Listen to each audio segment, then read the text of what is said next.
runner-up. Yung ating mga models ngayon dito, considered as winners na sila because they have their placement na. Okay, so from second runner-up to first runner-up, then yung mga 5 titles natin, the cover boy of the year, the top model of the year, the face of the year, the sexy body of the year, and of course, the grand winner, Manila's Finest House 2024. Okay? So for our second runner-up, is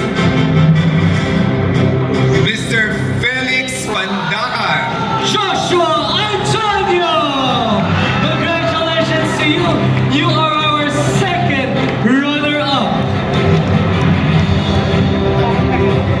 I know you wanted more, brother, but again, this is just the stepping stone to bigger heights, di ba?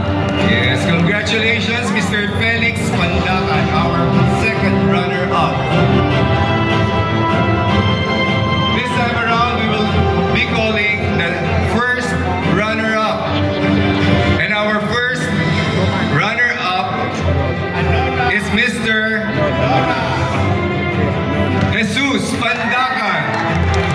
Mr. Jesus Pandacan is Ken de la Cruz. Congratulations, Ken de la Cruz!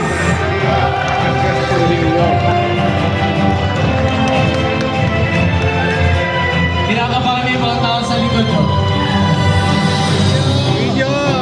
And after awarding Mr.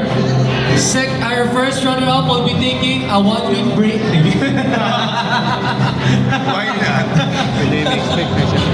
Okay, so congratulations to our first runner-up. Now, this time around, syempre, tatawagin na natin yung mga